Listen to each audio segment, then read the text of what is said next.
Welcome to BizTech's Enterprise Technology Show, where we feature technology companies that are making a difference in the large enterprise space.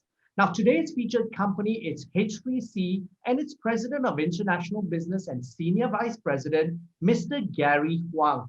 Welcome to the show, Gary. Okay, thank you, Brown. So thank you for having me on this show. Hello, everyone. I'm Gary Huang, the President of International Business and Senior Vice President of H3C. Thank you. Now, Gary, can you walk us through what H3C does? Yes, H3C exactly is a technology company specializing in digital solution.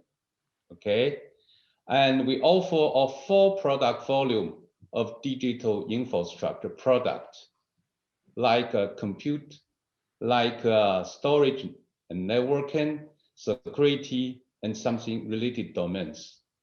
Okay, we also provide a comprehensive one-stop digital platform that including cloud computing, big data, interconnectivity, and also security, IoT, edge computing, AI, and 5G solutions, as well as the technical services. Now, Gary, you are very large in China and you started off in Hangzhou. Could you give us a perspective of your history so far and your expansion out of China from 2019? Yes, actually, and H3C founded, the former H3C founded in 2003. So far we have more than 17 years. Okay, we located in Hangzhou. And also we engaged in ICT areas for many years with many kind of product and solutions, and also help a lot of Chinese customers do their digital transformation. And since 2019, we really officially announced our international strategies to go overseas. Now, which countries are you currently in outside of China, and which are you going into? At this moment, we have 7 legal entities, which including Japan and Russia, Pakistan, and Kazakhstan, and Malaysia, of course, Indonesia, and Thailand. So we have 7 countries with legal entities and already engaged around 2 years. And also we have another 7 countries on the preparation for our legal entities. Okay, so can you give us some names in terms of the countries you're going to, the next 7? Yeah, and just give you an example, like Turkey, like Philippines, like South Africa and Spain, and something like that. Okay, interesting. So you're basically building a global footprint by getting across different continents, one country in different continents.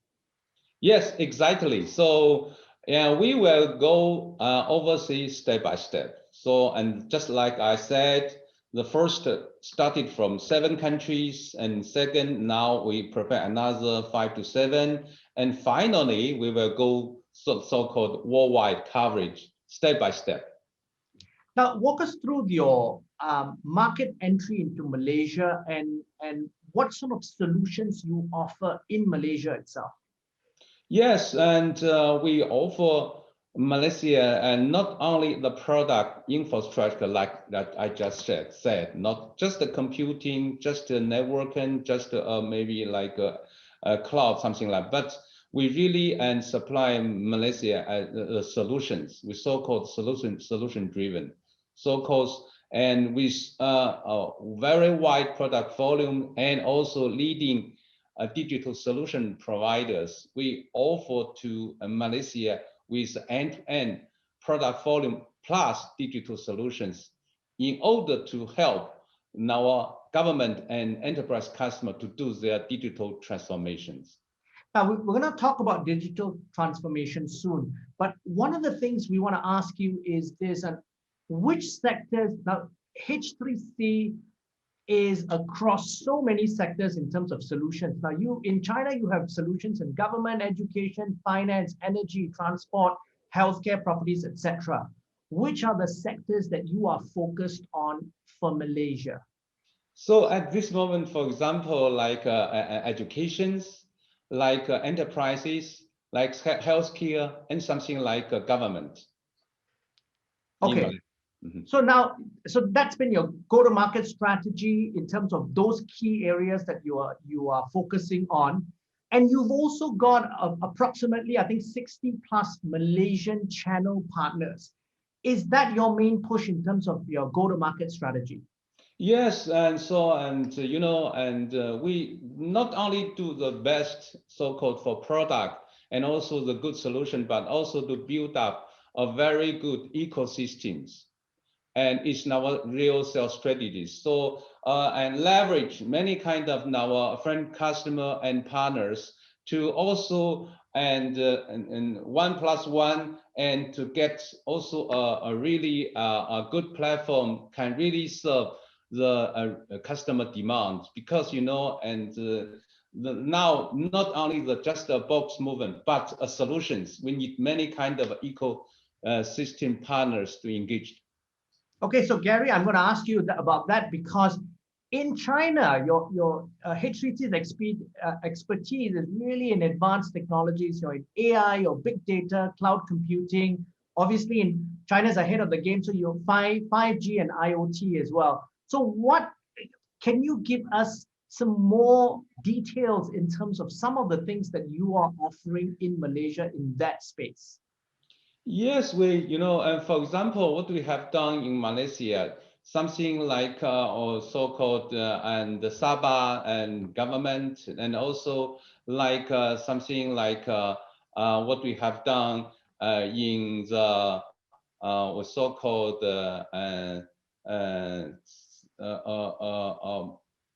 Putrajaya. Putrajaya, yeah, our main seat of government.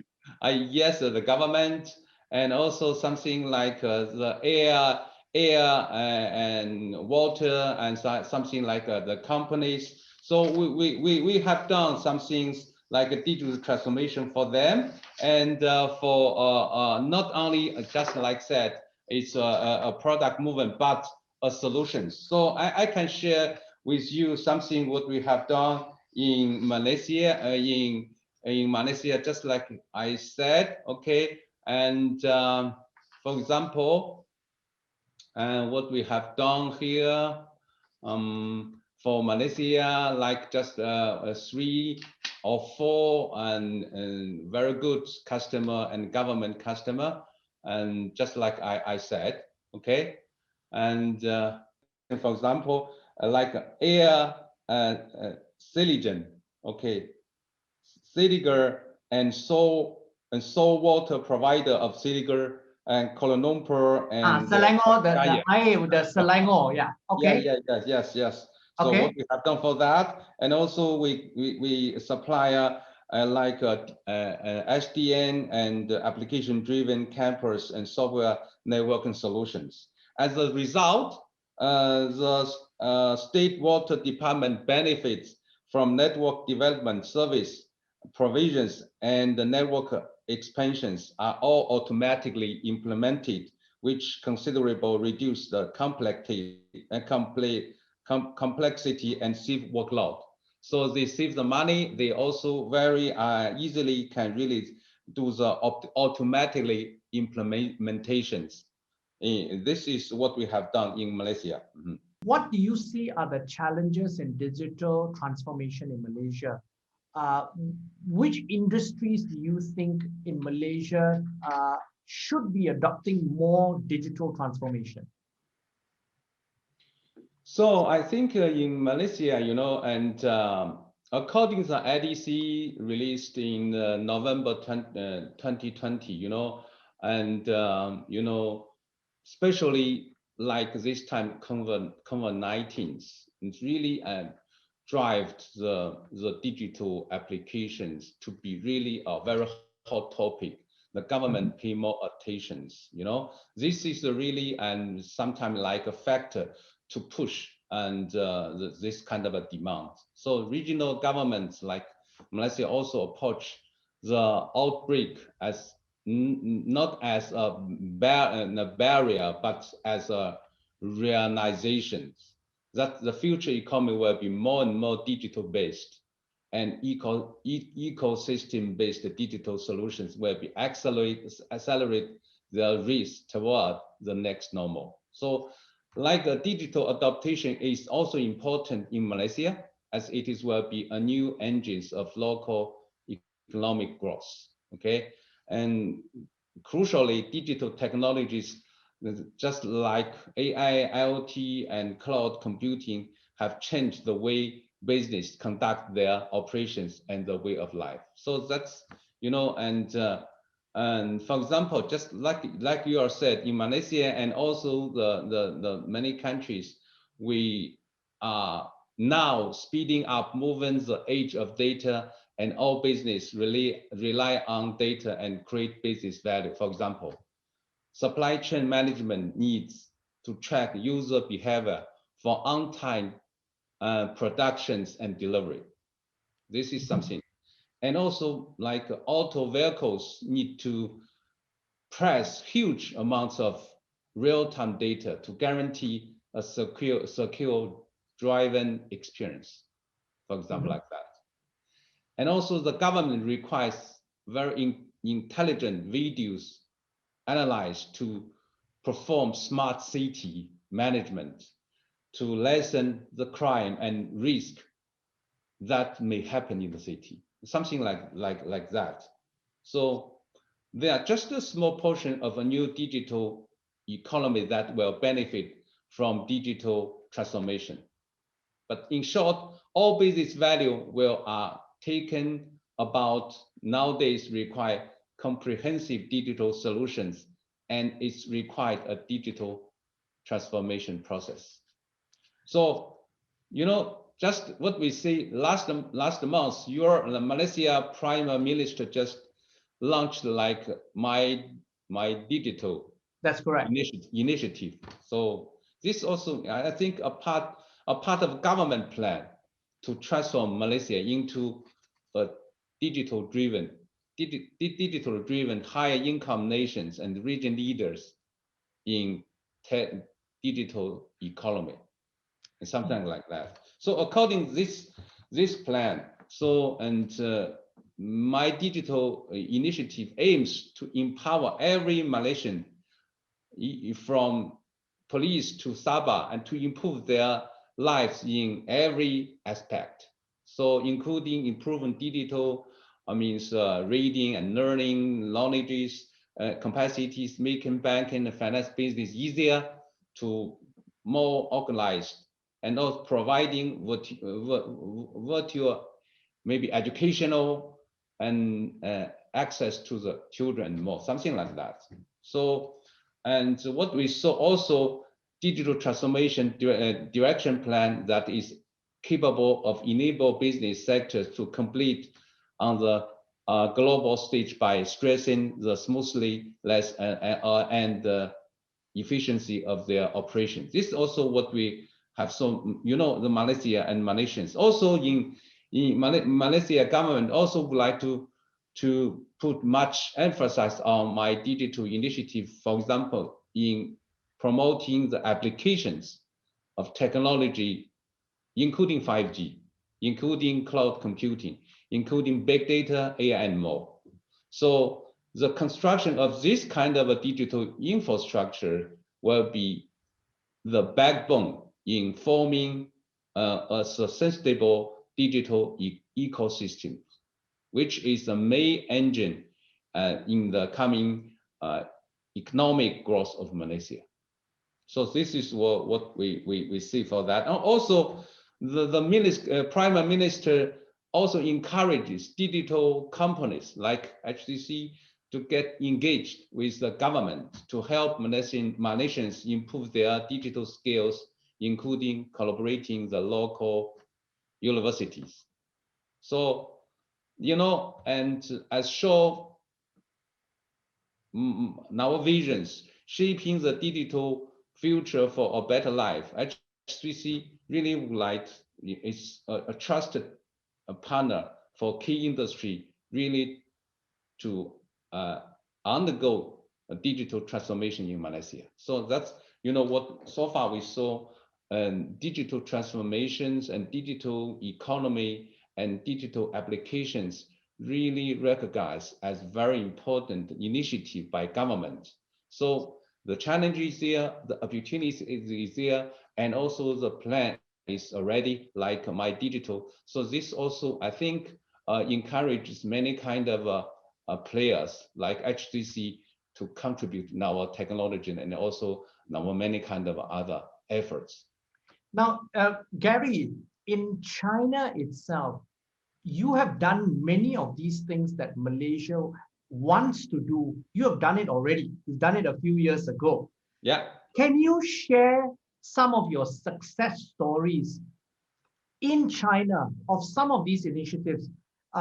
In terms of monitoring, in terms of education, in terms of e-government, could you share some success stories?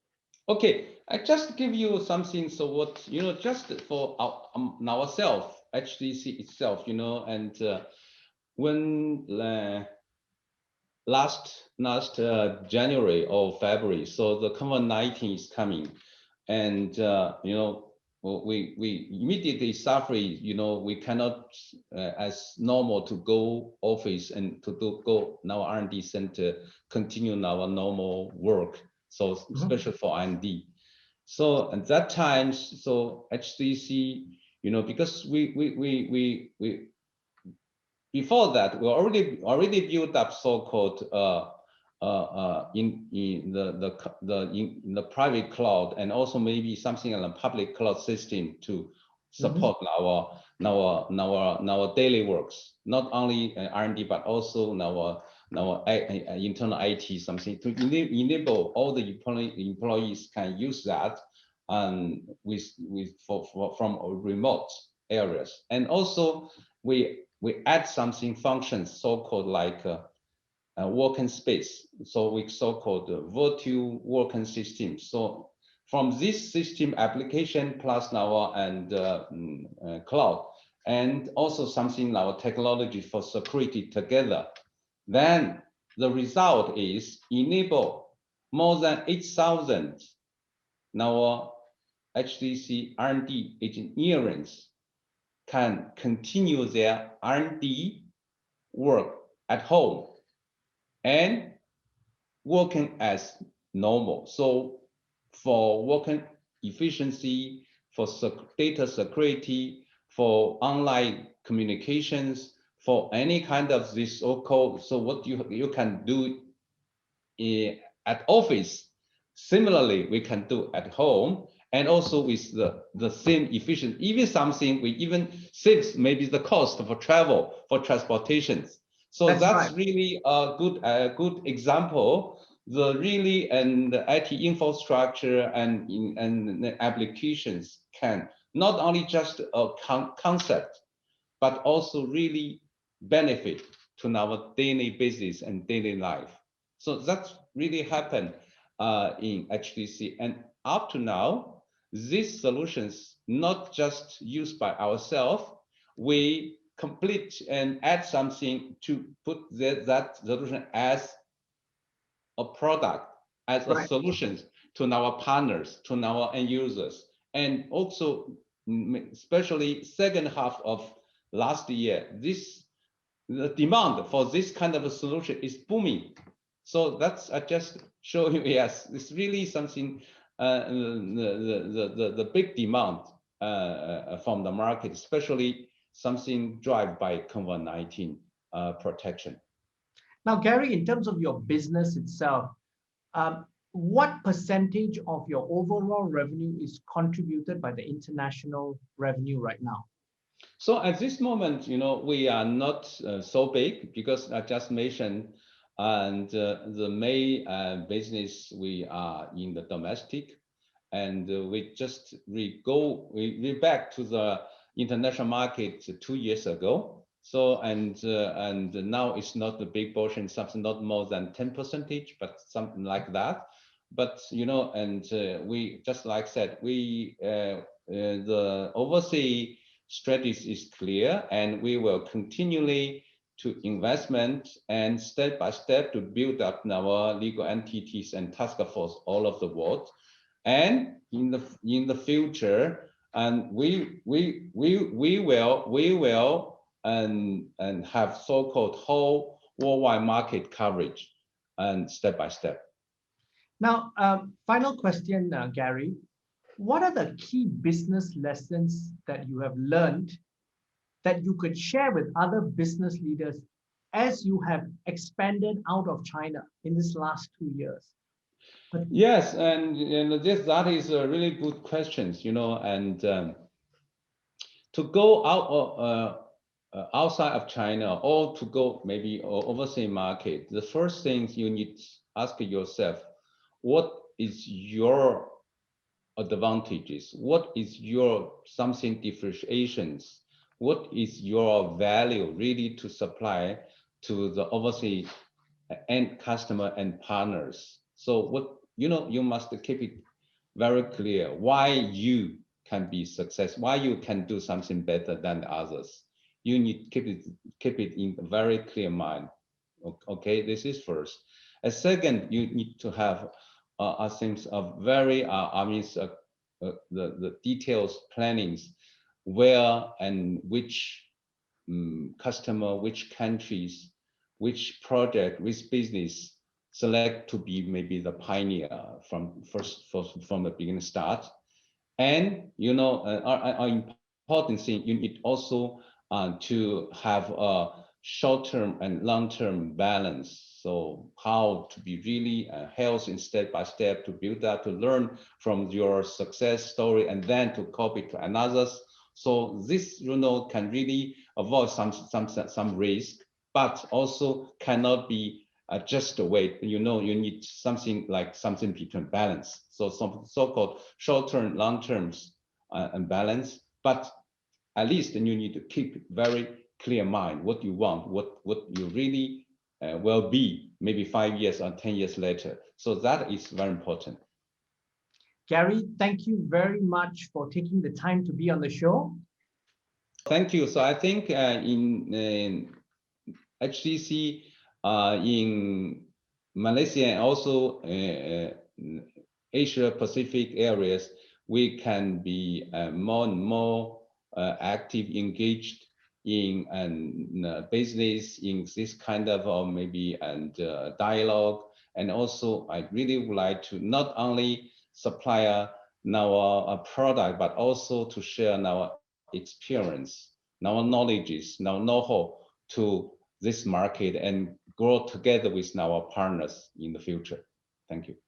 Thanks, Gary. So I'm Brian Fernandez, and I've been speaking to H3C President of International Business and Senior Vice President, Mr. Gary Huang, on BizTech's Enterprise Technology Show. Check us out at www.biztech.asia for business and technology conversations.